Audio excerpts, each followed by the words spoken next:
Hello, wonderful, beautiful world. This is Ben, and in this video, what we're going to do is talk about a defense of Christian apologetics. In other words, defending doing apologetics from the attacks that you get from Christians. As far as the background and why, I'm not even going to bother with telling you my personal experience, blah blah blah. What's more interesting as far as the background on this question before we actually get to the question is I was reading a book by Dallas Willard, and he was talking about, he said anti-intellectualism in Christian circles is rooted in Western anti-intellectualism, just in general in Western civilization. So if you don't know, if you're listening to me in English, you're probably from Western civilization, although you might not be. But that would be Western Europe, France, Spain, England, Italy, Germany, and then the nations that come from them, like Australia and Canada and Latin America and South America and America, and those are all Western civilization. So it's basically the dominant civilization on the planet today. So what he says is anti-intellectualism has roots in basically the egalitarianism of years past in Locke and Rousseau. And it's just Western egalitarianism. In other words, egalitarianism would mean that we can't have differences in who's more important than who. So let's just look up. Let's just Google egalitarianism, because I don't actually know the. Okay, the doctrine that all people are equal and deserve equal rights and opportunities. So yeah, I think that's generally a concept in Western civilization that we generally like, and it sounds good, but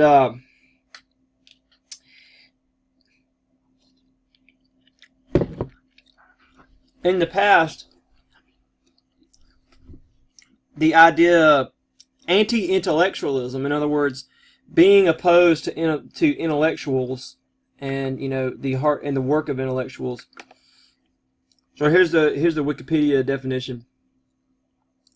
Anti-intellectualism is hostility to and mistrust of intellect, intellectuals, and intellectualism, commonly expressed as a deprecation, which means you want to take a dump on it, or you want to devalue it, of education and philosophy, and the dismissal of art, literature, and science as impractical and even contemptible human pursuits. Anti-intellectuals present themselves and are perceived as champions of the common folk, populists, against the political and academic elitism. So that pretty much explains it. And tend to see educated people as a status class detached from the concerns of most people, and feel that intellectuals dominate political discourse and control higher education.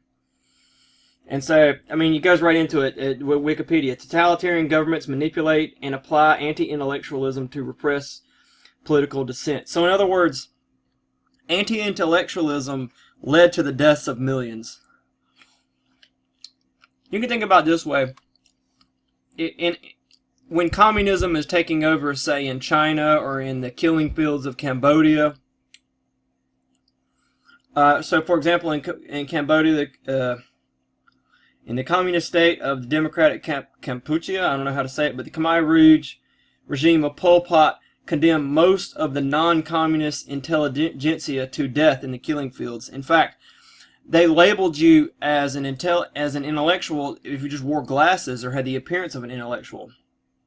During the Spanish Civil War, which was I think Nazi-backed fascists versus communists, basically during World War II, sort of. During the Spanish Civil War and the following right-wing dictatorship of General Francisco Franco, the reactionary repression of the White Terror was notably anti-intellectual, with most of the 200,000 civilians killed being Spanish intelligentsia. the politically active teachers and academics, artists, and writers of the deposed Second Spanish Republic. So anti-intellectualism is like fascinating. So this historical, so like what I mean to say is, as you do Christian apologetics, you're going to encounter opposition from Christians on the basis of they don't like highfalutin ideas. So like my point is, this idea that book sense is not as good as common sense and led to the deaths of people. In other words, like, and you say, well, how does that, what is the connection between, I see that these people had an anti-intellectual thing. Well, let's say, for example, a communist group is like taking over your country. What you could do is, essentially, communism's stupid, but it's the smart people, the intellectuals, who can debunk it, who have the tools and the learning and the know-how to, basically, they're the idea makers and the people that kind of, the cultural formers at the universities who like form ideas and kind of guide society. And so what you can do is, if you can get people to hate intellectualism and say that we're the communists and we care about, the common working class and we need to get rid of these intellectuals, then you can see a motivation to use anti-intellectualism for the purposes of communism. So like the reason why anti-intellectualism is I guess a powerful idea.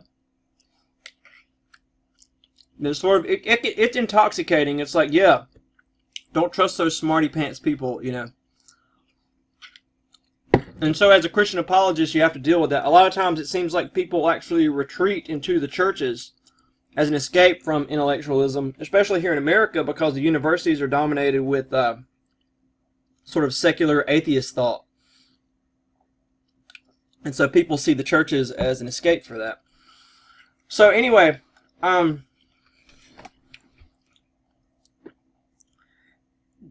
think about it this way, and I'll borrow another example from Dallas Willard. When Satan wanted to tempt Eve to eat the apple and disobey God, he did not hit her with a stick. He didn't beat her or force her to do it. He hit her with an idea. Ideas are powerful, and they're often hard to define, although we spend all of our time trying to define them. And powerful, potent ideas can be sort of Satan's tool for corrupting the masses, and essentially makes his job a lot easier, is what Dallas Willard was saying, and I think it makes a lot of sense. What I read in his book, Renovation of the Heart, is like, if Satan can get your mind and your thoughts to become captive to a powerful idea, then he can essentially not have to tempt you all the time. The idea will sort of manage you and keep you sinning and keep you doing the wrong thing because the idea has you. So part of the problem, and the irony of this, so here's the point. The reason why I'm bringing up Satan and all that is ideas, and which are basically the bread and butter of intellectuals. That's what they work on. Ideas. That's what they work with. Ideas are dangerous, and so there's always this threat of dangerous ideas, pointing the finger. And so what's fascinating is anti-intellectualism is in itself a powerful satanic idea. So, and what's one of the things Dallas Willard was saying in the book is like, usually the people who are most in the grip of corrupting satanic ideas are people who are anti-ideas. That for them becomes their corrupting idea. And it's dangerous. It's led to it. I mean, because like you don't get these mass, executions of people for being intellectuals unless it's a popular idea, unless it's an idea that has enamored and controlled the culture. So like, here's the Khmer Rouge of Cambodia. They preemptively killed potential political opponents, especially especially the educated middle class and the intelligentsia. So it's a social engineering, deindustrialization, a assassinated non-communist Cambodian suspected of involvement in free market activities. Anti-intellectualism is not always violent because any social group can be anti-intellectually and discount humanist value to their society of intellectualism and higher education.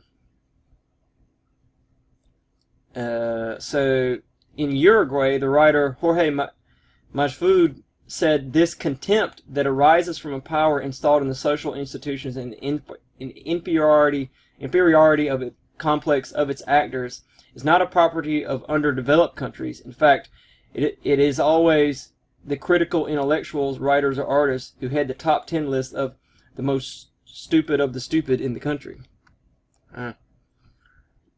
So, there you go. Anyway, we can't go into too much of the history, but as a Christian apologist, if you're going to do Christian apologetics, you have to deal with it. But what's the added thing, and it is a dangerous idea, because it's pointing a finger and calling somebody dangerous and satanically dangerous because they work in ideas.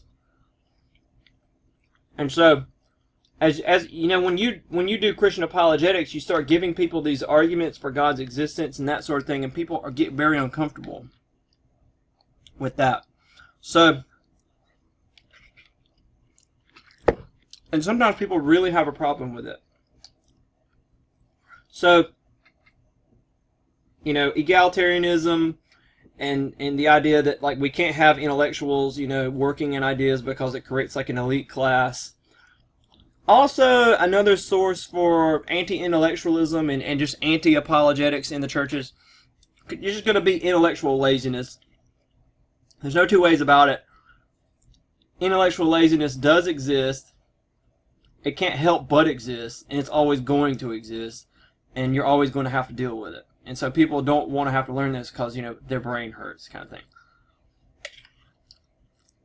Especially with a lot of the philosophical arguments for the existence of God, the problem you run into is that the first time you hear them, they do stretch your brain and stretch your thinking, but every time they get very simple to understand. So, before we move into what we're going to do in this video is respond to attacks, more specific attacks on apologetics that people do, that you hear, that you run into. But before we move into that,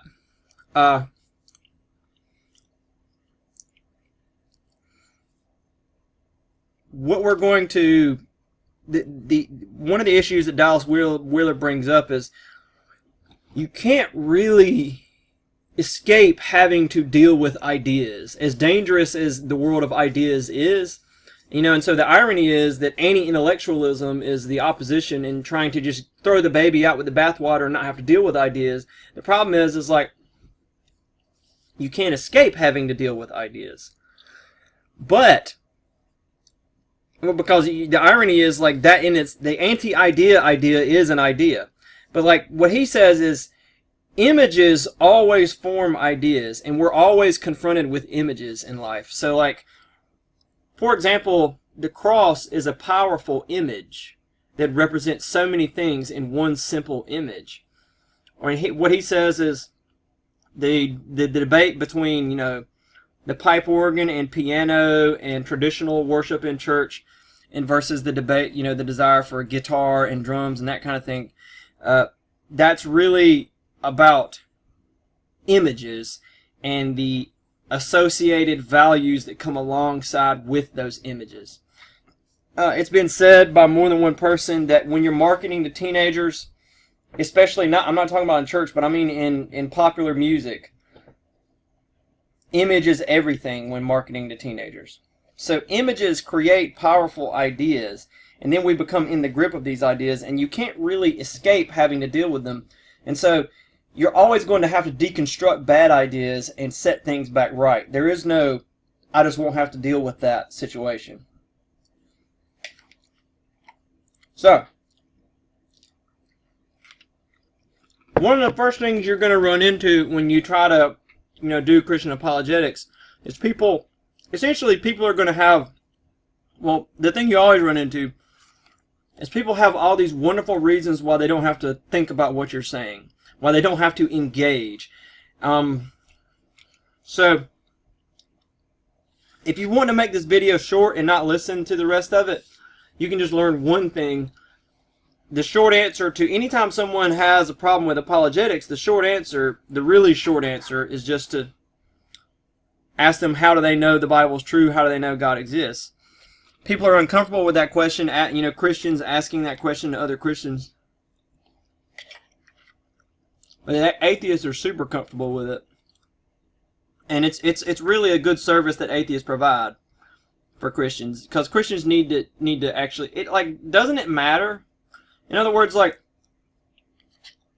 do you really want me to sit here and give you a defense of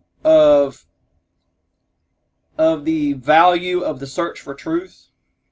I mean, would you suggest to me that it doesn't matter if a statement is true or not? Especially the existence of God. It doesn't matter if God exists or not. So, truth matters. The truth is valuable. So, I'll give you an example. Let's say that someone tells you that you have terminal cancer and you're going to die in 3 weeks. Does it matter if that statement is true or not? Anyway, but sometimes people do have ways of rationalizing themselves out of caring about the truth. So, for example, in the Mormon Church, the cult thinking ran so deep. This is what they did. In other words, they were so dedicated to the leader and to the head leadership of the church that since 1830 whatever, all the way up until I think 1978, so over 100 years, they had said that if you were born with black skin, it was because you sinned in the pre-existence on planet Kolob before you had a physical body, and you didn't fight on the right side. So Jesus and Satan are your brothers, and there was a war in heaven, and Jesus was on the good side and Satan was on the bad side. Heaven is really the planet Kolob. And they said that if you remain neutral in the battle, that's why you were born with black skin, and you can't, and because you were neutral in that, you can't advance to becoming a god and getting your own planet one day. You can only go to the low-level heaven. And then after 1978, the head leadership of the church, which are living prophets, received revelation from God and said, black people can go to heaven. And they said these words that are very memorable. He said, and it doesn't make one particle of difference what anyone said before June, I think it was June 1st or something, 1978. 1978! That's one of the things people were upset about Mitt Romney about. Back in those days, Mitt Romney was a leader of those churches, back when they were an officially racist organization. But here's the point that I'm making. That everyone in the church just went along with it because that's what the leadership said. It didn't matter to them if it was true or not. Think about how ridiculous that is. You're just going to just totally change? Because in the cult, the delusional fantasy of the cult family trumps the value of truth. I mean, obviously, you're delusional already if you're in a cult because you believe that you're in this perfect family when you're not really. And that's really dangerous. But for those of us who think truth matters, I mean, that's kind of the easy argument you can make to anyone who says apologetics is a waste of time, apologetics is pointless. It's is the truth valuable? Are you suggesting to me that it's not important whether or not this stuff is true? Okay, so moving on from that, one of the things you have to deal with a lot of times are really, really, really bad reasons people give for believing it's true. And then you have to deal with sort of a cult-like thinking, in churches, sort of. I mean, essentially, people are going to be emotionally hurt if you if they give you a really bad proof for Christianity and you tell them or just demonstrate that it is really bad. The benefit as a Christian apologist is like you're there willing to give them good proofs. So it's not like you're some skeptical atheist who's trying to shoot down what they believe. You're totally willing to give them good, legit proof. So one of the classic examples is like circular reasoning, like how do you know the Bible's true? Because it's God's Word. How do you know it's God's Word? Because here's this Bible verse that says it's God's Word. You know, I've encountered that. I've encountered that in print, where a friend of mine had like a question answer like Rolodex or something, or like note card thing that he had paid money for, and that was what it said. That's in circular reasoning. That's like saying I'm right because I'm never wrong, so that's why I'm always right. But you know, you get real dumb stuff like that. Like people will say they know the Bible's true because it helped them. You know, Christianity and following the teachings of Christianity helps them live a better life. That's one thing they might say. But that doesn't actually prove that God exists or prove that Christianity is true. That just proves that it helps you. But it might be a helpful lie. It just might be some fluke or accident of nature or somehow that like believing this lie somehow manages to help people. That doesn't really exclude atheism as a possibility, you know, because there can be helpful lies. So that doesn't actually prove it true. That just proves it helpful. And then you've got to deal with the problem that like there's a lot of other things like psychotherapy is helpful. You know, Freudian psychotherapy is, as I understand it, basically the basis of all psychotherapy to a large degree. And it's atheist in its basic presuppositions. But it's helped a lot of people. So what are you going to do? You're going to trot out your people that you've helped, and then you got two armies of people, two little armadas, and see whose little army is bigger? Before you recognize that that's fundamentally irrelevant, because a lie can have a positive influence on a person. If that is true, then the fact that it has a positive influence on you doesn't make it true. Another one I've heard, someone told me that Christianity is true because it's the only religion in the world that's persecuted. And then I said to the guy, I said, well, Muslims are persecuted because the U.S. was at war against Islamic terror at the time. And like, he said, well, they bring that on themselves. And then he said, what? And he like had that like moment of like clarity. You know? I was like, yeah, well, they could, you know, just because we're persecuted doesn't mean we're right. Like, we might be bad, but that's why we might be justly persecuted. That's just not relevant. That's like saying the reason why I'm right is because I'm eating a bowl of peas right now. So that means that everything I say is true. It's just irrelevant. So like, I'll give you an example. Let's say that Jim believes that 4 plus 4 makes 100. And let's say there's a room full of 10 people, and like only one of them thinks 4 plus 4 makes 8, and all of the other ones believe wrong answers. But let's say that Jim is the only one that's persecuted. Does that make 4 plus 4 equal 100? You see my point? Like, yeah, okay. So anyway, it's just irrelevant. It's a red herring. It has nothing to do with it. All right. Now, one of the interesting things you run into is just have faith. So, like, there's all kinds of ways that people justify the whole just have faith thing. So, like, when you ask for proof, they say, you know, just have faith, or faith helps me believe, and that kind of thing. And faith becomes like this magic word. What does faith mean in the Bible? I guess would be an important thing for us to take a look at. If you crack open the New Testament, so like in the Old Testament is written in Hebrew, which is an older language. And the Bible isn't written in English at all, because the English that we speak didn't even exist that long ago. It's written in languages that existed when it was written, obviously. The Old Testament is written in Hebrew. In Hebrew, there is no noun that can be translated faith. They only have faithfulness. It's a less complicated language than we have. It has less words in it.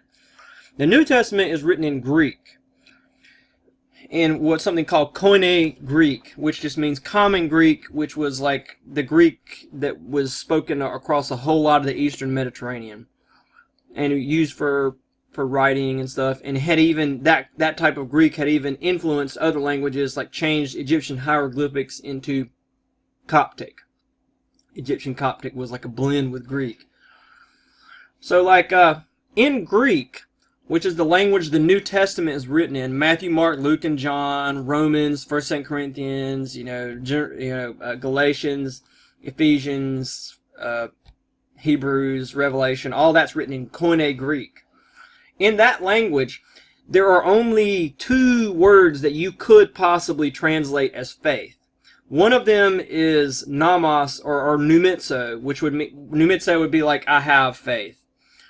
And then the other one is pistuo or pistis. And so pistuo would be like I have faith. So you could say numitzo, I have faith, or pistuo, I have faith.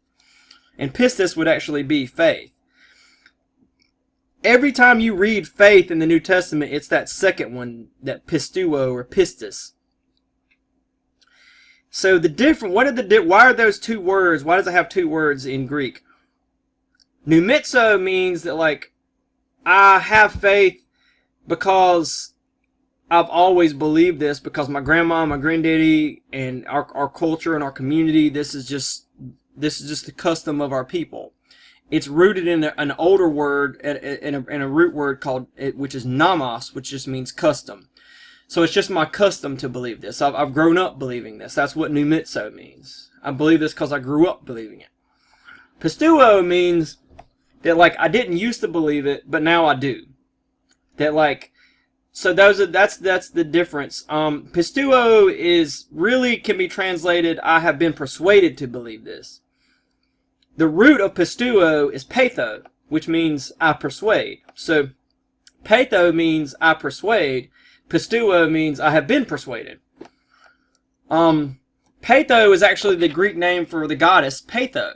And so Patho is a Greek goddess. And she's the goddess of getting men to want to marry you. So you can see the connection there. Persuasion. You know, in other words, you're not born married to people. You make a choice later in life. And so that's what Patho means. Of course, in Greek, Patho was very sexual and all of that. She was the consort, or like the buddy, or like the helper of Aphrodite. So she was not, what am I looking for? She was not some Christian, thing. Like, in other words, in Corinth they had the cult of Aphrodite. And the cult in those times, it didn't mean what it means today. It means like that you cultivate the worship of a particular god or goddess. And the way you worship Aphrodite is they had huge orgies. They had temple prostitutes that would go down at night, like through the town. And you had your sex slaves if you had the money for them, and like you had a whole lot of sex. That's how you worship Aphrodite. So anyway, the Christians took this word and sort of reinvented its meaning. But it just means like pistuo means like I have been persuaded to marry this thing. So that's what the words mean. So like there's just nothing in the Greek that would make the word mean that faith is the ability to believe in things without proof. Which is interesting. some Christians want to define the word faith that way. They want faith to mean that. And I've heard it more than once. And then atheists love that. So that's like, they love it anytime Christians say something really stupid. And they want Christians always to say that. And they just go ahead and decide that that's everything every Christian ever says is that stupid thing. So like, if faith is the ability to believe in things that you have no proof for, then faith is the spiritual gift of insanity, right? Because like, I mean, if I believe that the Loch Ness Monster lived under my house, and you said, well, how do you know? And I said, well, I don't have proof. I just have faith that it's there, so it's there. Like, you would think I was crazy. And then, this is Michael, I'm borrowing from Michael Ramsden. Michael Ramsden said, if that's what faith means, then strong faith is the ability to believe in things that you know aren't true. So, like, if I knew for a fact there was no Loch Ness Monster under my house, but I still believed in it anyway, then that would be the strongest possible faith there is, yeah? You know, so I mean, this idea of just believing in things just because you believe in them is idiotic, but it gets mileage in churches, and people even have Bible verses to defend it. We're going to take a look at that, and they've also got some philosophical reasoning. We're going to take a look at that. Richard Dawkins is an atheist, but he makes a good point on this. He says, you know, just have faith in what? Like, your ancestors believed in Odin and Thor, and that's what their custom was, and now the culture changed, and now you believe in Jesus Christ. Well, like, if you're going to say just have faith, the question is in what? You can't just have faith, because that doesn't tell, that there's no way to discern what to have faith in without some sort of evidence for, you know, some sort of reason why you're going to have faith in this instead of faith in that. So one of the proof texts that I've heard people use, even preachers, is Hebrews 11:1. Hebrews 11:1 says, now this is the NIV, faith is confidence in what we hope for and assurance about what we do not see. But the King James actually translates it better. So faith is, confidence is probably a good translation. Faith, he says, now faith is like that which is set up under. Hypostasis, under standing up. So like the foundation or something. That which stands up under. So faith, we could say confidence. Faith is confidence in what we hope for, and the word really means, like the King James just says evidence. Evidence about what we do not see. So this is a fascinating, he's saying that faith is the foundation of what you hope for, and the evidence of things you can't see. And so people take this to mean that, like, faith is the ability to believe in things that you have no proof for. And you can see, like, why people would come to that conclusion. But I want to offer a different interpretation. Maybe, just maybe, it's not belief without proof, but it's belief in something that hasn't happened yet. But not completely without proof. Just believing and hoping in something, trusting in God for something. So for example, in the next verse he says, by faith we understand that the universe was formed at God's command, so that what was seen was not made out of what was visible. So yeah, like, you can't see God's words, and you can't see God. God is beyond our comprehension. We can't see God, but yet we can see the universe, the cosmos, and like, it takes faith really to understand that which you can't see there. Now, he's going to go through a list of people and talk about how they had faith.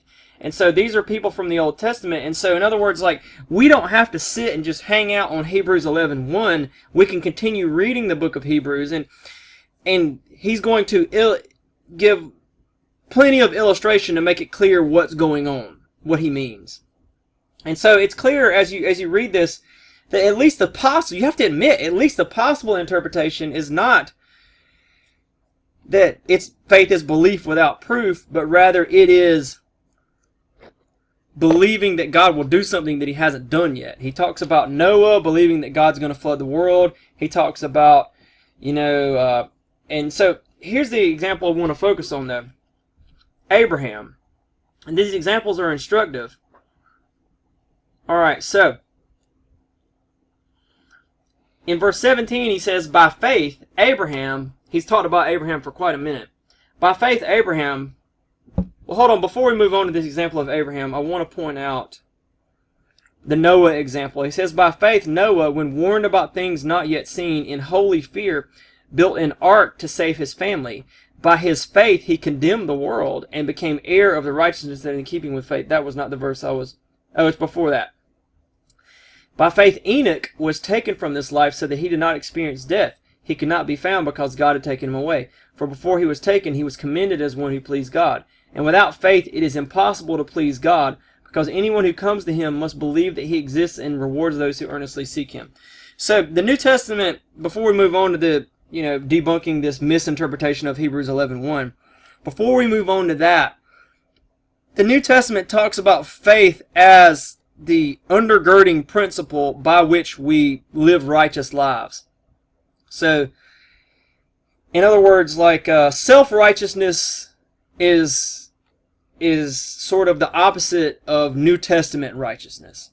New Testament righteousness, essentially, you do good things, but you do them in faith that as you do them, God will do something inside your heart to make you not want to sin anymore. Whereas self-righteousness would be like, I'm going to make myself be good even though I want to be bad. Or it might be, I'll get all the bad influences out of my life so that then I just won't be tempted anymore. Those are things you can do on your own. Those are self-righteousness. Whereas faith righteousness is trusting in God to work inside you as you obey. You obey and you do the things, but you don't think that's going to fix you. Rather, you think you have to have faith as you do those things. And if you don't do them in faith, then it's impossible for you to really please God.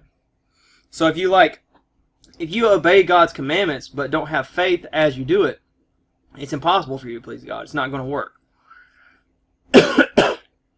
If you're not having faith that God would work through it. Now, on to the point about the idea that faith is just, believe, like it's true because I believe it. And I make things true, or like faith is the proof. It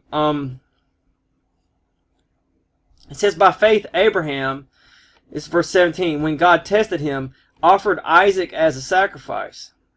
He who had embraced the promises was about to sacrifice his one and only son, even though God said to him, it is through Isaac your offspring will be reckoned. I'll stop right there. What had happened was God had made all of these promises to Abraham. Abraham had believed them and had obeyed. Then God makes a promise to Abraham and Sarah that they will, God says to Abraham, you'll have a child. And the original promise God had said, God performed a miracle because Abraham was 100 years old and Sarah was 90 years old. So 90-year-old women do not have babies. And 100-year-old men do not have children with their 90-year-old wives. And it was so ridiculous that Sarah actually laughs at God. It says that God came and spoke to Abraham. So this is already miraculous that you're directly speaking with God. And in this story, Sarah laughs. And God says, why she's in the tent inside over listening to them, and she laughs. And apparently she had laughed in her heart. Hadn't even made any external evidence of it. God calls her out and says, why are you laughing? He says, a year from now you're going to have a baby boy. And God makes a promise that this baby boy, Isaac, his descendants will be as numerous as the sand of the sea. So, and then God goes and tells Abraham that he's going to destroy Sodom and Gomorrah with another miraculous event. So, Abraham already has all sorts of miracles as proof that God, is going to do what he says he's going to do. But God hasn't actually done it yet. So there's still an aspect of faith there. You're still trusting God in a positive way. In other words, if I say I have faith in this chair over here, then it means that I believe that it's strong and held together and is going to hold together. So faith is like trust but it's positive trust. So like, you can have faith that like this guy's going to let you down. Not really. You can trust that he's going to let you down. You can know it, but you can't have faith that he's going to let you down. You have faith like in your wife that like she won't let me down. You know, like faith is like trust, but in a positive way. So like Abraham had faith that he was going to have this son, but it's not as though he had no evidence. So God, you know, destroyed Sodom and Gomorrah miraculously, just like he said he would. And then Abraham and Sarah have the child. Okay, so this is another miracle to prove that, you know, you can trust God, because Abraham's 100 and his wife's 90 years old. So then God says, go and sacrifice your son, kill your son on an altar on this mountain as a sacrifice to me. And this is what he's talking about here. It says, by faith, Abraham, when God tested him, offered Isaac as a sacrifice. So in other words, Abraham has faith, and that's how he's going through with the sacrifice. And then he explains what he means in verse 19. He says, Abraham reasoned that God could raise even the dead, and so in a manner of speaking, he did receive Isaac back from death. So in other words, Abraham takes the evidence that he has. God made these promises, and clearly, you know, he's got evidence to trust God, that God's real and God has supernatural power. You know, that he can count on what God says. And then, so it's not like he doesn't have proof, but then he goes on and uses his powers of reasoning and logic to say, okay, I know God promised this, that Isaac will have children as numerous as the sands of the sea. I know God told me to kill Isaac, and I have evidence that that I can trust God, that God's, you know, because how did I even have Isaac in the first place? And so then he uses his powers of deduction and reasoning and comes to the conclusion, logically, God must be able to bring Isaac back from the dead. Therefore, by faith, with evidence and logical reasoning, Abraham is willing to sacrifice Isaac. But it is faith, but it's based in evidence and logical reasoning. So there you go. I think that fairly well debunks that. The interesting thing here is this is a general rule. A lot of the time, misinterpretations of the Bible can be resolved by simply continuing to read the Bible, by just turning the page and reading some more. And we're going to see that again later in this video. So we got to move on. Another example is doubting Thomas. So if you remember, Jesus has risen from the dead, and the apostles are telling, you know, Thomas, who's another one of the apostles, Jesus rose from the dead. And Thomas says, I won't believe unless I put my hand in my finger in the holes in his hand and in his side, the marks of his crucifixion, the physical evidence. I want to see it and I want to touch it, and then see him alive, and then I'll believe that he's alive. Jesus shows up and says, here you go, stick your fingers in, check me out. And Thomas doesn't do it, and he just believes on the spot that Jesus is God.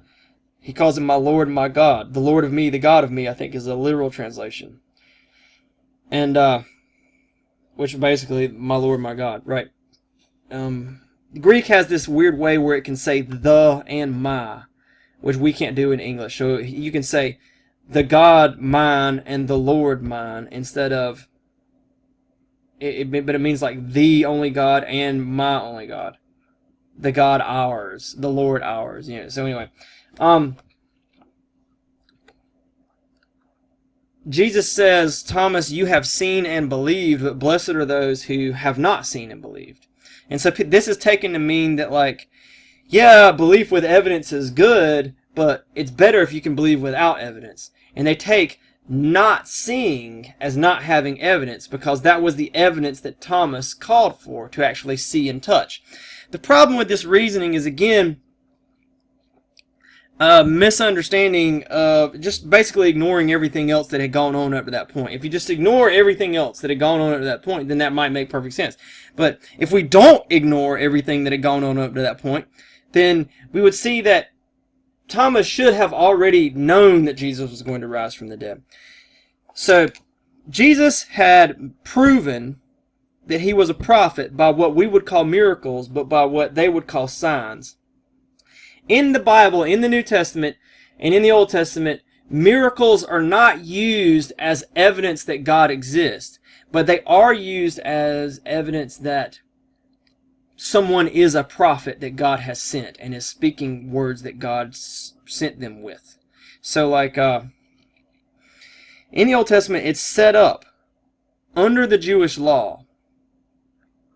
So think about it this way. If you are a Jew, you already believe in God. You already believe that certain people are prophets of God. You already believe the Old Testament is the Word of God. So, given that you already believe all of that, the question with Jesus was, is Jesus a prophet of God? Is Jesus someone sent who's speaking God's words? Because if he is, then the claims he makes about himself are rather incredible. And so what the Old Testament, it set up a system for testing whether or not someone's a prophet. And the system was, if they come in the name of the Lord, in the name of Yahweh, and they perform a sign, and they make prophecies that come to pass, is what it says, then that means that God has sent them. So what God promises in there is that, like, there will be no one who will come in my name making and claiming to speak for me that won't also perform a sign.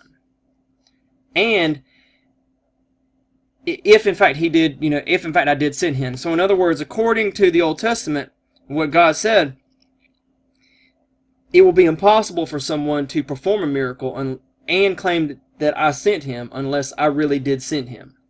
And he goes on to say, a few chapters later in Deuteronomy, that people will come in the name of other gods and perform miracles, but you have to kill them. So, like, they're to be executed. So it's not as though miracles prove God exists. But think about it. Think about a system like that where if someone comes in the name of the Lord, like, they'll only be able to perform miracles if and only if God sent them. Whereas if they come in the name of other gods, they'll be able to perform miracles. So just take a minute and just ignore everything you might believe about the existence of demons empowering false prophets and other gods really being demons, which is what Deuteronomy 32 says. The gods that other people worship, other nations worship, are demons. But like, just take a minute and just think like about what that would be like. Like, think about all of the people who would be tempted to pretend to be prophets and yet never be able to perform a sign, a miracle. This would actually be a continual basis of evidence that, like, within their nation, or just no one ever is able to come in the name of the Lord and just decide and perform miracles unless God really sent them. So, like, whereas in the miracles apparently are commonplace if they come in the name of other gods. So it's quite fascinating. So what comes up with Jesus is, like, Jesus is clearly performing miracles and he's claiming to be sent by God. And so the Pharisees and the teachers of the law and the scribes and the lawyers and the blah blah, they debate with Jesus about whether or not his teaching is consistent with the law and the prophets of the Old Testament. Jesus always wins these debates, but the important thing is these theological debates are pretty much prove that Jesus is a prophet, and that therefore whatever Jesus says is what God says. So, like, Jesus by this point, once he's performed miracles, he's either and he's claiming to be sent by God. Well, if his teaching checks out with the Old Testament, then that combined with the miracles proves that he is a God. He is a God-sent prophet, and therefore whatever he says is what God says. So, like, this was the system that was set up for Jews. And so by this point, Jesus has performed uba juba uba miracles for Thomas to see. And he's predicted, Thomas is well familiar with Jesus' teaching. But Thomas didn't get it. And so when Jesus says, blessed are those, he's talking about people that get it. Because Thomas already had proof. He didn't need more proof. And that's one of the issues that Jesus ran into with the Jews and the Pharisees and the scribes and the chief priests and all that, is they kept asking for more signs, and Jesus was like, you always ask for a sign. I mean, it was like, one miracle should have been enough. And then you investigate my teaching, and then you can tell that I'm a prophet, and that's all you really needed. But Jesus has performed so many miracles, and there's been so much debate about what his teaching really is, and they've tried every which way to prove that he's disagreeing with the Old Testament and just failed over and over. And by this point, Jesus has predicted his own resurrection, his own death, and all of that, even that Judas would betray him. So why didn't Thomas and the other apostles get it? Because they were, again, in the grip of a powerful idea of Messiah as this political conquering hero that would rescue them from the oppression of the Romans. And like bring Israel back to political dominance in the world and establish a new kingdom that would just bring righteousness to the ends of the earth. That's what they believed in. And it was a powerful idea that they were in the grip of. But if through walking with God in faith, they had seen through that powerful idea, then they would truly be blessed to truly understand who Jesus truly is. That Jesus is not the Messiah that they were looking for, but he's the Messiah, Batman, they really needed, right? Okay, so there you go. And that's one issue, the way Jesus dealt with things is he gave the miracle and he gave the proof. And the thing about doing apologetics is once you get the proof out of the way, people tend to, okay, now what? In other words, like when someone is questioning you as an atheist and you give them the proof, it tends to get back to the heart of the issue. We'll talk about that in a minute. Now, one of the other arguments you hear, I've heard a guy who's a preacher at a church say this. He said that if we had proof, then we wouldn't have the ability to choose whether or not we believe. And so if faith is really like a virtuous thing that you do and a virtuous choice that you make, then like you can't have proof. So like one example I read in like a Christian book was like, if I take a quarter and I hold it behind my back and I ask you which hand is it in, and I pull out and I don't show you like which hand it's in, and I have the hands closed, then you have a choice about which hand you believe it's in.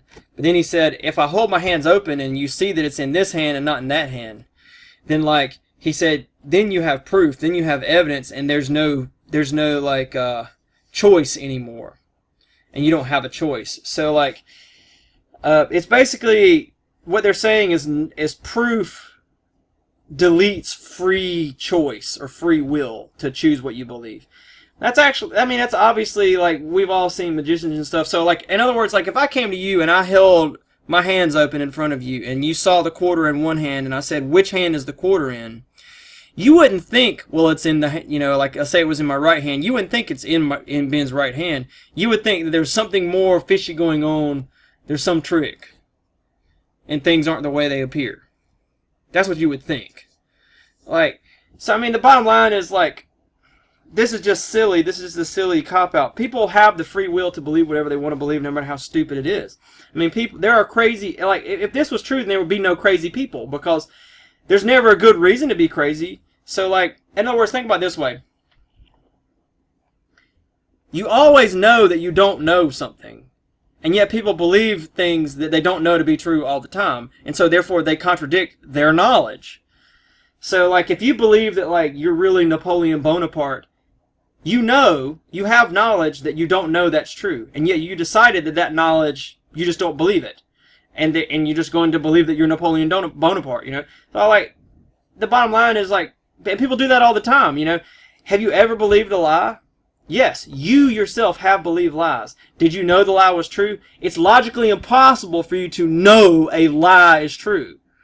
So therefore, what you knew, which was, I am uncertain, you decided that, even though I know that I am uncertain, I'm just going to decide that I'm certain. And you deluded yourself into believing in something even though you contradicted your own knowledge. So I mean, that is powerful for some people. I'm not going to go into examples of experiences where I've had where actual preachers of churches that everyone, oh, this guy's such a wonderful preacher, and I don't want to bash him. He probably is a wonderful preacher. I don't know that he's not, but like, he still say really dumb stuff like this, like exactly what I just said. Okay, so anyway, one of the other ones you might run into is 1 Corinthians chapter 1, starting at verse 18. And so let's just read that one, and you can see it. What happens with this 1 Corinthians 1:18 and following is people really feel like this justifies sort of a Christian anti-intellectualism. So here's what it says. It says, "For the message of the cross is foolishness to those who are perishing, but to us who are being saved it is the power of God. For it is written, I will destroy the wisdom of the wise. The intelligence of the intelligent I will frustrate. Where is the wise person? Where is the teacher of the law? Where is the philosopher of this age? Has not God made foolish the wisdom of the world? For since in the wisdom of God the world through its wisdom did not know him, God was pleased through the foolishness of what was preached to save those who believe. Jews demand signs and Greeks look for wisdom.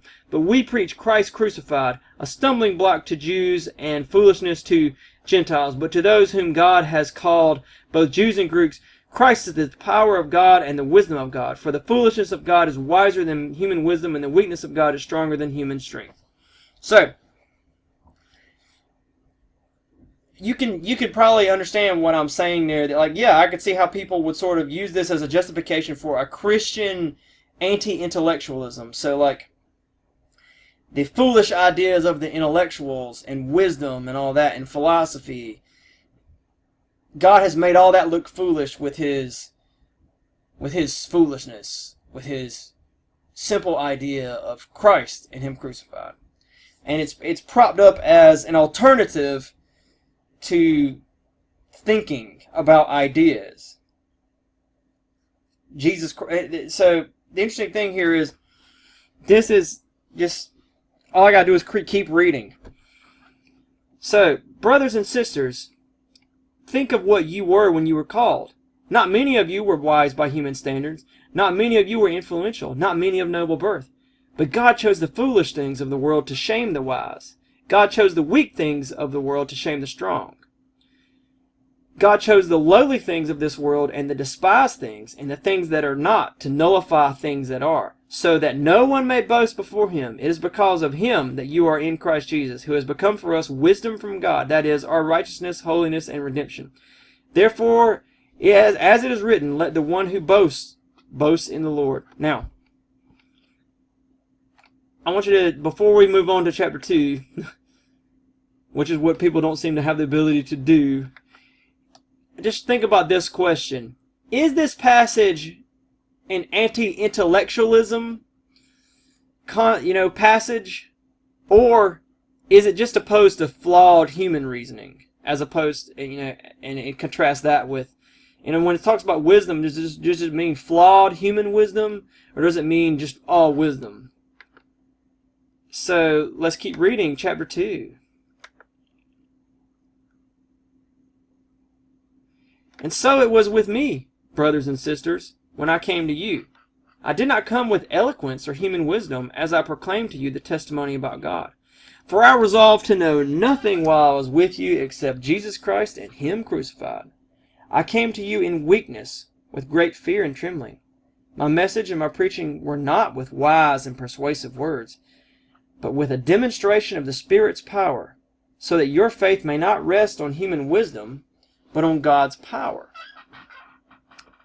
We do, however, speak a message of wisdom among the mature, but not the wisdom of this age, or the rulers of this age, who are coming to nothing. No, we declare God's wisdom, a mystery that has been hidden, and that God destined for our glory before time began. None of the rulers of this age understood it, for if they had, they would not have crucified the Lord of glory. However, as it is written, what no eye has seen, what no ear has heard, and what no human mind has conceived, the things God has prepared for those who love him.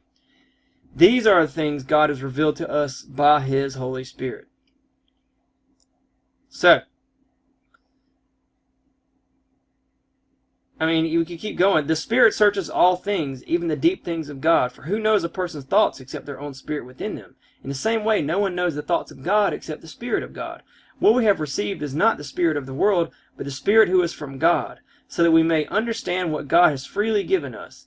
This is what we speak, not in words taught us by human wisdom, but in words taught by the Spirit, explaining spiritual realities with Spirit-taught words. All right. So, in other words, he's contrasting human wisdom versus God's wisdom. All right. It's clear. Okay. So, this being said, the other objections you might run into is that apologetics is impractical. They might say that, like, doing apologetics, giving proof for God's existence, they might say, oh, that's well and good, but that's not for me, and it's not important for me to know that. So, and there's no, and what they'll want to point out to is, like, there's no, that doesn't help anyone come to faith. I've had people say that to me. It doesn't help anyone come to faith.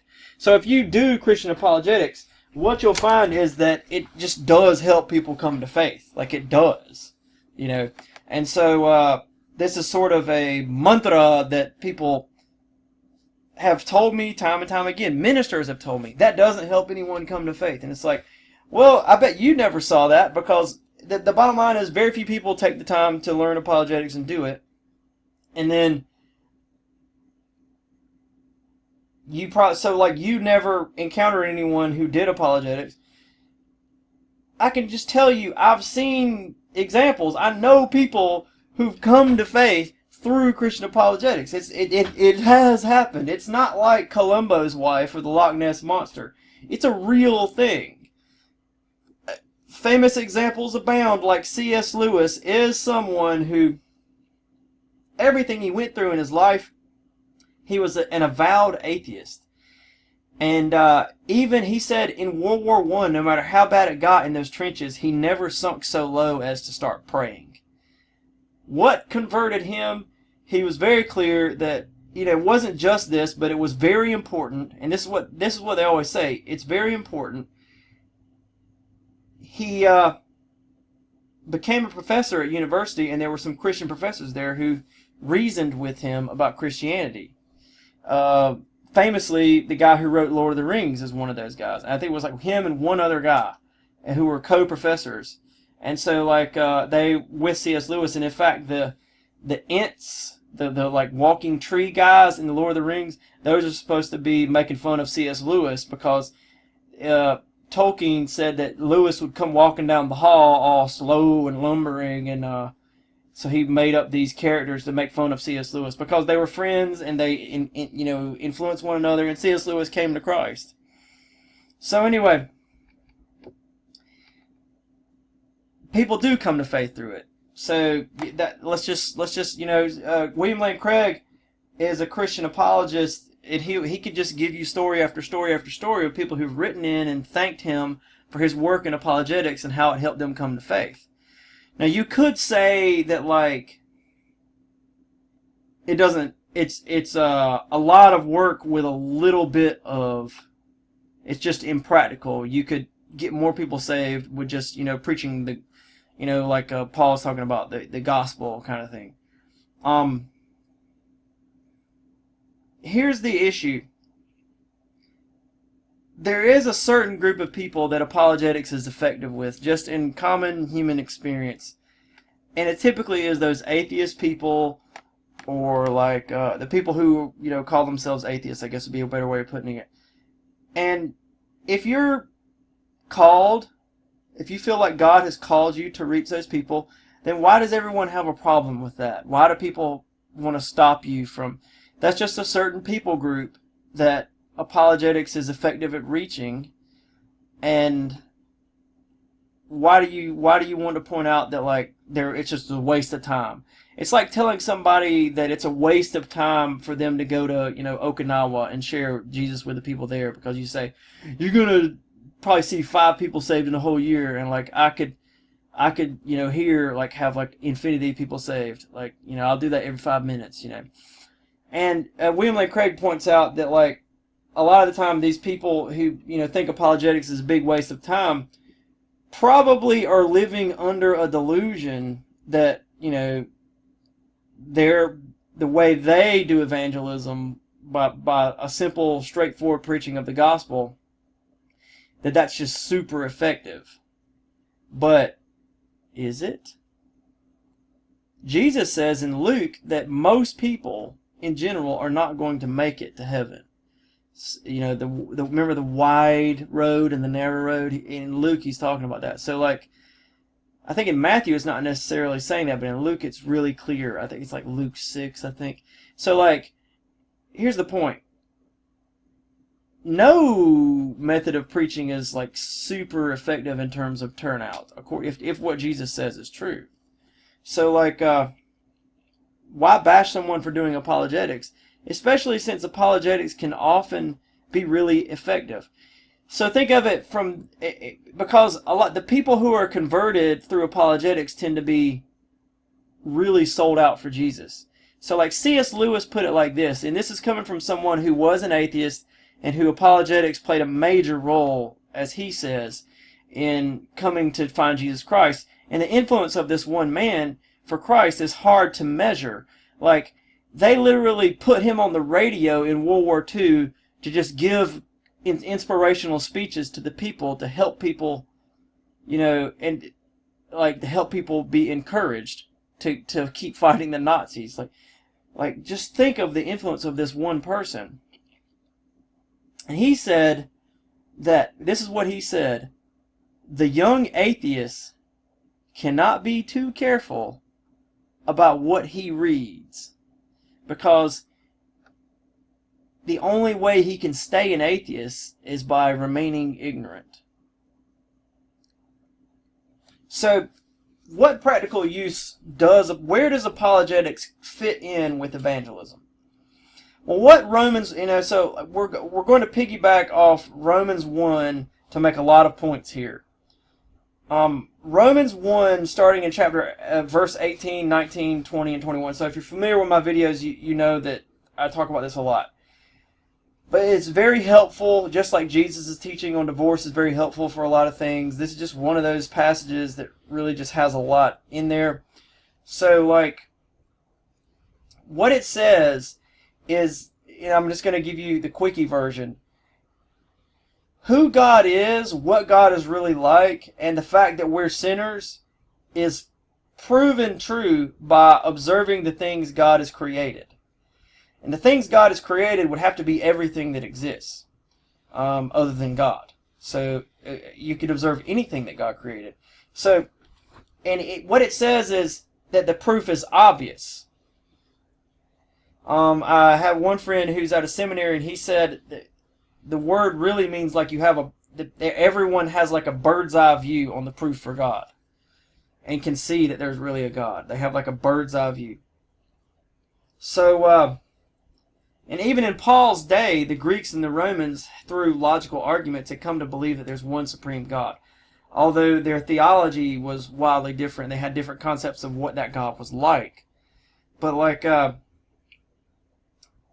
Paul goes on to say that people don't accept God, even though they know that they should. And so then God gives them over to depraved minds, and they, in their hearts, they become wise, but really their thinking is futile. And this harkens back to, what he's talking about in 1 Corinthians. Human wisdom versus God's wisdom. So, in this case, the people they know God's real. It's clear, it's bird's eye view. They decide they don't want to believe that, even though they know better. Then they run into a situation where God gives them over to that, And so they decide that they're wise, but really they give themselves over to futile thinking. And then he says they exchange the glory of God for all kinds of other religions. So in other words, people come up with all sorts of other ideas to replace God with. So think about it this way. If you knew for a fact that God existed, and you were unwilling to accept that, that would be a very difficult way to go through life. But if you can come up with some sort of rationalization to quote unquote prove that God doesn't exist, or that, it's really some other religion that's true, or something like that, then that will make it a lot easier for you to live your life, because you don't have to be this like super strong willpower, hard-headed person rejecting what you know to be true every day. Rather, you've got this other idea that's captivated your mind and made it seem like it was, actually it was smart for me to reject Jesus. And so what you do is you come up with futile thinking. In other words, but you think it's wise. So like something that seems like it debunks what you know to be true. It's a rationalization, fallacious reasoning. It falls short, but it seems like it proves the point. So like, in other words, what happens is you feel scared and stupid and wrong because you know that you're wrong for rejecting God. But if you can come up with this futile thinking, this rationalization, you go from being scared to being bold. And you go from feeling stupid to feeling smart. And you go from feeling wrong to feeling right. And then, if you construct this reasoning really well, then what you can do is you can go to people who accept the truth about God and make them feel scared and stupid and wrong, even though they're actually right. And so that's the idea. So Christian apologetics comes in at that level, and what it is correct reasoning, like what Abraham did, to remove the confusion surrounding the gospel. In other words, people build up confusion surrounding the truth about Christianity. It's like they pull the covers over their head to ignore the fact that they have to get up and go to work. And so what apologetics does is it yanks the covers off and points to the clock and says you got to go to work. It doesn't actually make you get up and go to work. But what it does is it makes you stop being able to pretend that God isn't there. And now what you do with apologetics is essentially you reason with people, you remove their intellectual blocks, and what happens is more than likely they get more angry and ferocious because you've got back down to the core issue, which is a hard heart.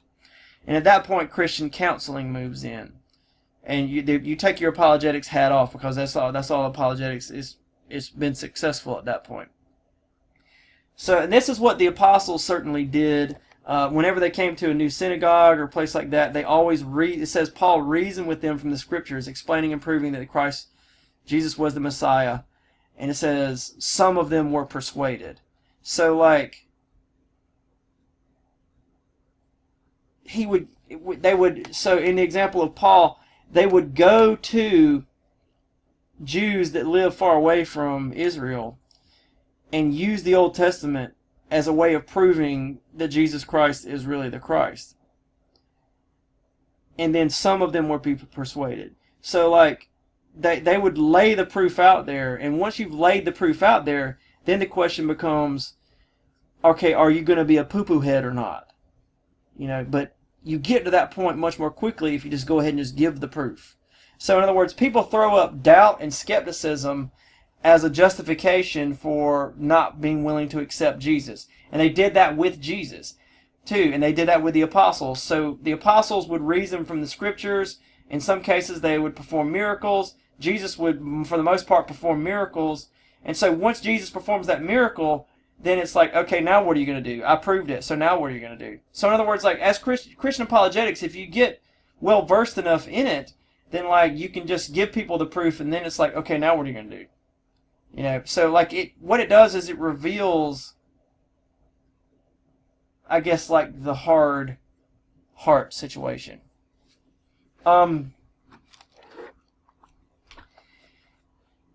So there you go. Let's see. Some people, I guess another, well, let's one thing we do want to take a look at with this before we move on is back in 1 Corinthians, you could make the case that like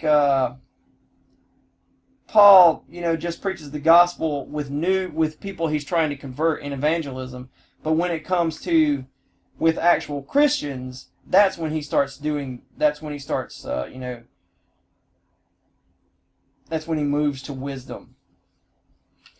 The problem is that Paul makes it clear that he reasons with them from the scriptures, explaining and proving that Christ is the Messiah.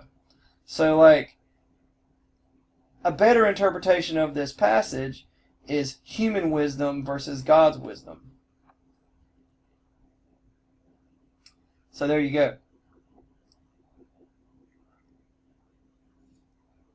I don't, and like, he's talking about the philosophy of the philosophers of the Greeks. And so we have another example from the book of Acts where Paul was in Athens waiting on his mission team to join him. And Paul was in Athens, and this is, he's debating with the Greeks in the marketplace. And he's teaching them about Jesus Christ and the resurrection is what it says. So let's just go to Acts 17. So we'll get so he's in Thessalonica. So yeah, he's in Thessalonica, and then he goes to Berea, and this is interesting as to what I said earlier. So he goes to Berea, and he finds that there was a Jewish synagogue there, and it says the Berean Jews were of more noble character than those in Thessalonica, for they received the message with great eagerness and examined the scriptures every day to see if what Paul said was true. So in other words, Paul comes to them and he's evangelizing these people, and he's reasoning and explaining and proving. Like what it says in Thessalonica, the previous city. It says, when Paul and his companions had passed through Amphipolis and Apollonia, they came to Thessalonica, where there was a Jewish synagogue. As was his custom, this is what Paul always did. Paul went into the synagogue, and on 3 Sabbath days he reasoned with them from the scriptures, explaining and proving that the Messiah had to suffer and rise from the dead. This Jesus I am proclaiming to you is the Messiah, he said. Some of the Jews were persuaded and joined Paul and Silas, as did a large number of the God-fearing Greeks and quite a few of the prominent women. So in other words, Paul focusing on the gospel doesn't mean that he doesn't do reasoning. That's just a mistake. But it's what he's reasoning about. It's focused. In other words, like, the Greeks would have been obsessed with like all sorts of other theological questions, whereas Paul focuses primarily on Christ and him crucified.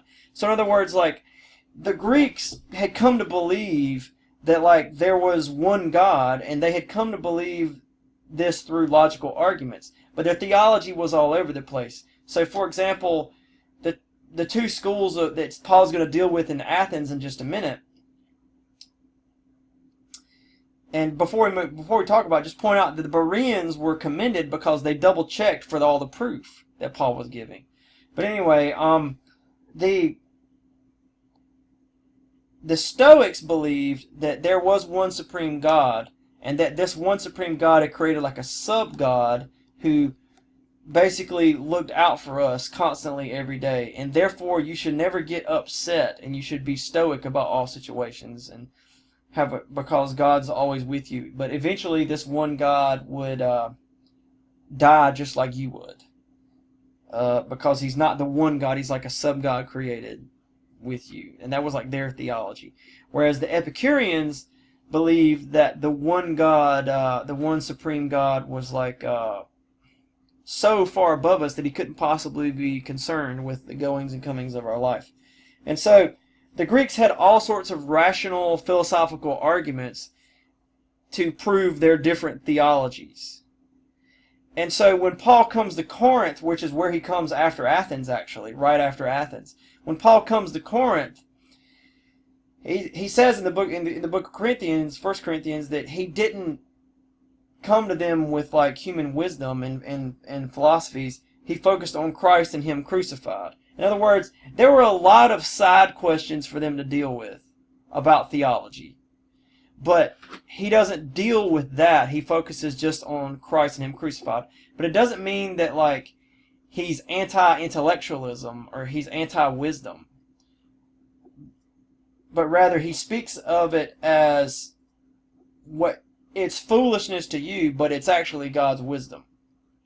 So anyway, now when he gets to Athens, there's Stoics and Epicureans there, and so he's debating. So they said, "What is this babbler?"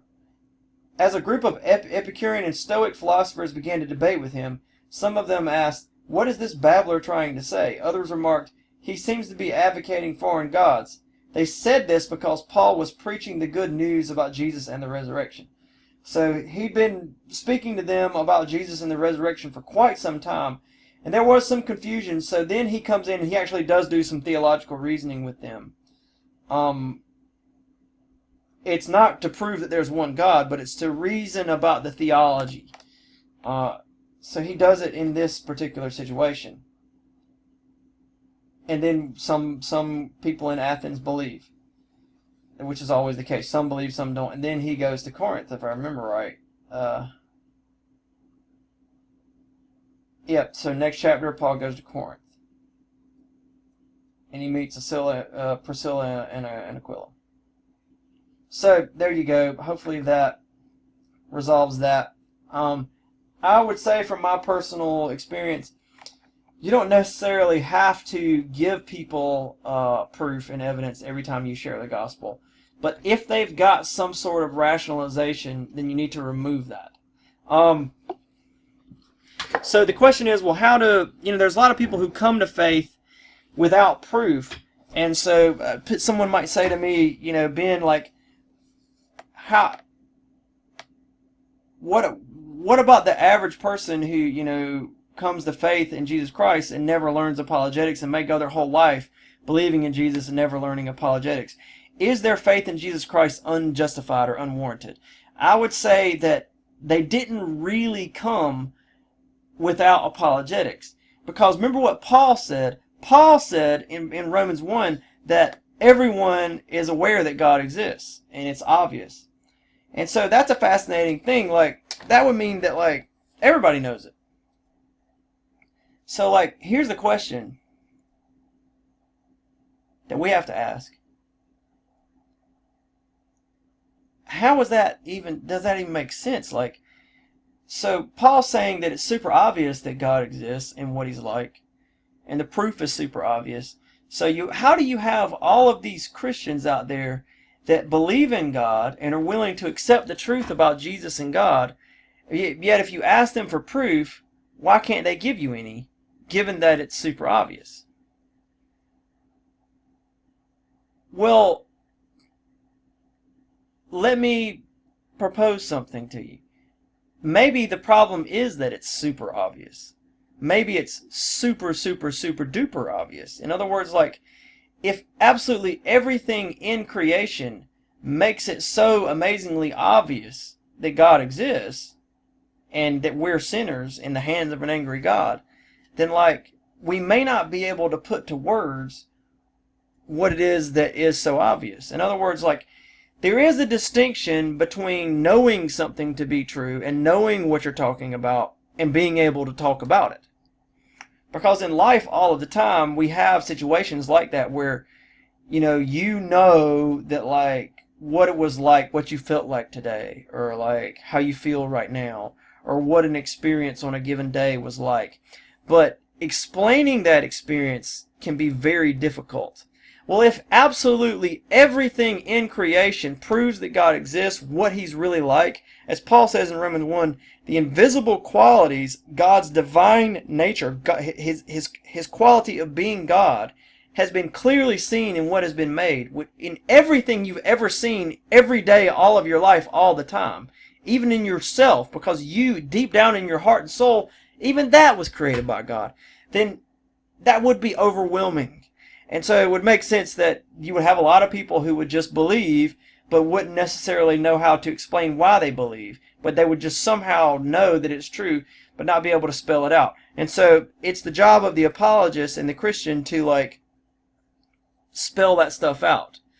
Another benefit of Christian apologetics is when you turn the tables and you pull the covers off and you remove the confusion that people build up, to make it sound like it was a good idea not to believe in Jesus, you also empower the Christian. And so the Christian can go out and, what Peter says, he tells us to do apologetics. So, I mean, that the final thing we'll end with here is, Peter tells you to do apologetics. 1 Peter 3:15, it's got two commands that are given to a persecuted church. So in a church where Peter's clear, you could lose your life or be thrown in jail or something for your faith in Jesus. He doesn't say pray and hope no one bothers you and just keep the faith. He says, set apart Christ in your heart as Lord, and always be prepared to give an answer, or to give the proof, the apologia, the reasoned, the logic, the persuasive logic. Always the defense, the rational defense. So set apart Christ in your heart as Lord, and always be prepared to give a reasoned defense as for what the reason is why you have hope. But do so with gentleness and respect, keeping a clear conscience, so that those who maliciously malign your good behavior in Christ will be ashamed of their slander. And so you do run into that problem with people who, embrace Christian apologetics, and, the common saying is, like, people say, like, apologetics is not the discipline of making people sorry you're a Christian. Gentleness and respect it's hard to do both of those. It's very easy to be gentle but not respectful. But it's also very difficult to be respectful and not gentle. But, Peter commands us not necessarily to go around giving proof to everyone, but to be ready to give it when someone asks you, which would flow from the fact that you've set apart Christ in your heart as Lord. If you've done that, then you'll be different and weird. And in their case, they were being thrown in jail for being a Christian. So people are going to ask you why you believe this, and you be ready and willing and able. Be prepared to give the apologetic. So, gentleness and respect. It's incredible. Like, people think that, the Bible says we shouldn't be quarrelsome. I think Paul says it to Timothy. But apologetics and giving someone an apologetic doesn't mean that you're quarrelsome just because you disagree with someone and prove them wrong. Because if you are so gentle with other people that you're unwilling to disagree with them and explain to them why they're wrong, then you may be very gentle, but you're not respectful, because you don't respect their ability to handle the truth and to handle what you know. You're holding yourself up on a pedestal above them. So it's very rude, it's very disrespectful to refuse to disagree with someone and explain to them why they're wrong, because you ultimately think you can handle you've got it all figured out, but they just can't handle it. But then on the other hand, if all you do is go around and just harshly run it in the ground everything that everyone does wrong, that's very respectful. You're showing respect for their ability to get it right, but it's not very gentle. It's very harsh and cruel. And so a simple way to think of it is like, treat other people like yourself, like you would want to be treated. Yes, you have limits and you need people to be gentle with you sometime, but at the same time you want people to respect you enough to show you where you're wrong, why you're wrong. You don't want them to just be so worried about your feelings that they never point out the truth to you. So, like, there is that aspect, and you do run into people who do apologetics in a disrespectful manner. And I think I saw one thing where John Piper actually he imagined him and God just laughing at atheists. And it's like, I don't know if that's very respectful or gentle. He somehow didn't do either. And then he gave an argument, which was a bad argument for God's existence, which made it even worse. But there you go. I guess that's a long enough video. Thank you for hanging out. If you took time to watch this, have a lovely, lovely day. Hello everyone, this is Ben, and I want to add two things to this video. So first of all, the first thing I want to add is dealing with 1 Corinthians chapter 1, starting in verse 18. If you remember, the passage basically can be used by people to support a Christian form of anti-intellectualism. So I noticed something about the passage that I didn't notice before. And now that I notice it, I'm like, why didn't I notice this before? So I want to point it out to you. Alright, so for this 1 Corinthians 1, starting in verse 18, for the message of the cross is foolishness to those who are perishing, but to us who are being saved it is the power of God. For it is written, I will destroy the wisdom of the wise, the intelligence of the intelligent I will frustrate. Where is the wise person? Where is the teacher of the law? Where is the philosopher of this age? Has not God made foolish the wisdom of the world? For since in the wisdom of God the world through its wisdom did not know him, God was pleased through the foolishness of what was preached to save those who believe. Okay, so, and he goes on to say, brothers and sisters, think of what you were when you were called. Not many of you were wise by human standards, but God chose the foolish things of the world to shame the wise. God chose the weak things of the world to shame the strong. And so what people do is use this passage to support a Christian form of anti-intellectualism, and then that gets pushed onto Christian apologetics, as apologetics is wisdom, and that's bad, and you should use just the gospel, just Christ and Him crucified. And that is the power to change people's hearts and minds and that kind of thing. Now, one problem with that interpretation is that wisdom is uplifted as a noble thing in other parts of the Bible. So like, I think it's Proverbs 8. Proverbs, I believe it's chapter 8. There's somewhere in there, yeah, okay. Does not wisdom call out? Does not understanding raise her voice? At the highest point along the way where the paths meet, she takes her stand. Beside the gate leading into the city, at the entrance she cries aloud. To you, O people, I call out. I raise my voice to all mankind. You who are simple gain prudence. You who are foolish set your hearts on it. Listen, for I have trustworthy things to say. I open my lips to speak what is right. My mouth speaks what is true. So this is the description of wisdom. It's described as a woman who opens her lips to speak what is right. She opens her mouth to speak what is true. Her lips detest wickedness. All the words of her mouth, of wisdom's mouth, are just. None of them is crooked or perverse. To the discerning, all of them are right. They are upright, those who have found knowledge. Choose my instruction instead of silver, knowledge rather than choice gold. For wisdom is more precious than rubies, and nothing you desire can compare with her. And he goes on and on and on. I, wisdom, dwell together with prudence. I possess knowledge and discretion. To fear the Lord is to hate evil. I hate pride and arrogance, evil behavior and perverse speech. So, one issue is if you take 1 Corinthians 1:18 and following to be a passage that supports the idea that wisdom is bad and you should just preach the gospel, just Christ and Him crucified. The problem is wisdom is, and intellectualism, knowledge, thinking hard about things, is seen as good in passages like Proverbs 8. So if you're going to have a consistent view of the entire Bible, then you've got to deal with this apparent contradiction. It appears to be a contradiction, so something's got to be dealt with there. Now, there's the other issue, and this is the glaring issue that I noticed that I never noticed before. Paul in 1 Corinthians 1 describes Christ and Him crucified, the gospel, as foolishness.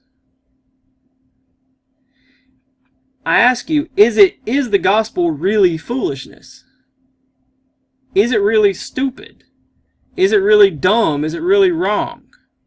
No, it's not really foolishness. So what does he mean? He means that people think of it as foolishness. It's not actually foolishness. That should be fairly obvious.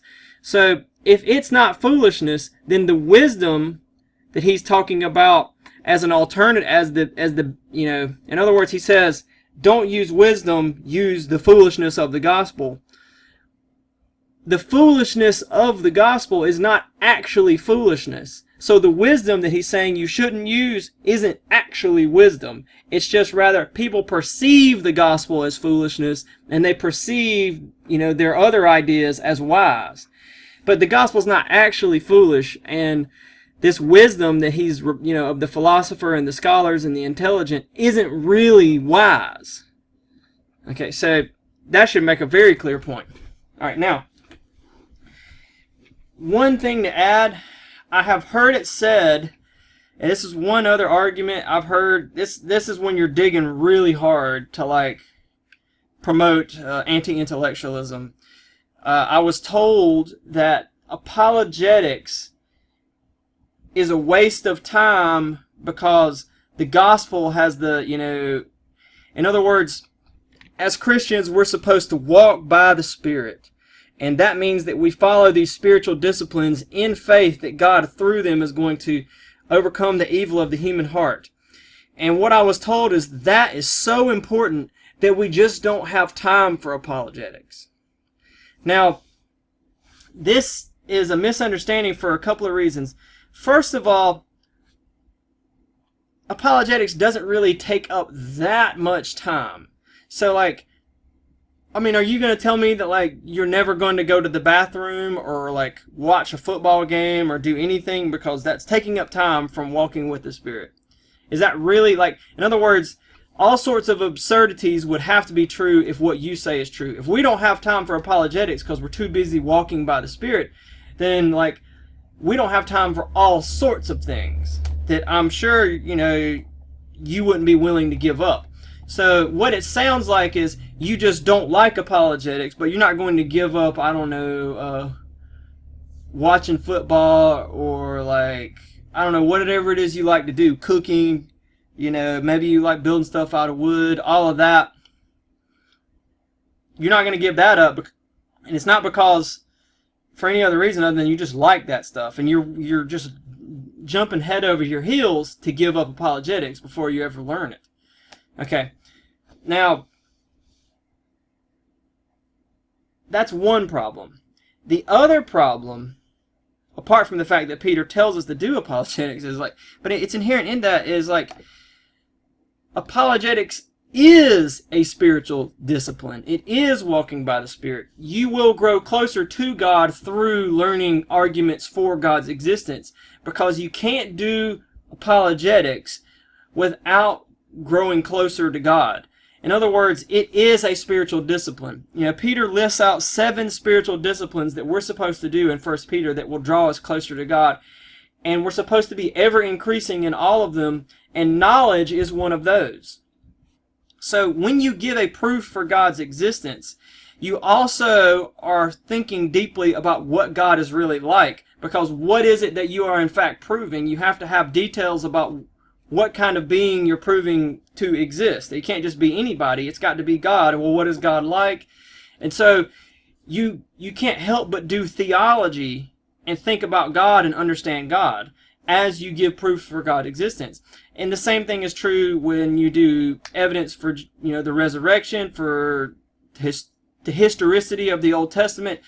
It helps you feel closer and grow closer to the reality of these events in history and how God worked through history. So it is a spiritual discipline. It doesn't draw, it's not like an alternative to walking by the Spirit. It is walking by the Spirit. It's one of the many things you do to walk by the Spirit, along with resting, prayerful rest, Sabbath rest, along with Bible study, along with prayer in general, worship. But as Peter says, knowledge is one of those things. It does give you a grander vision of God and help you grow closer to God. So there you go. Hopefully I've left no stone unturned now. Thank you for your time.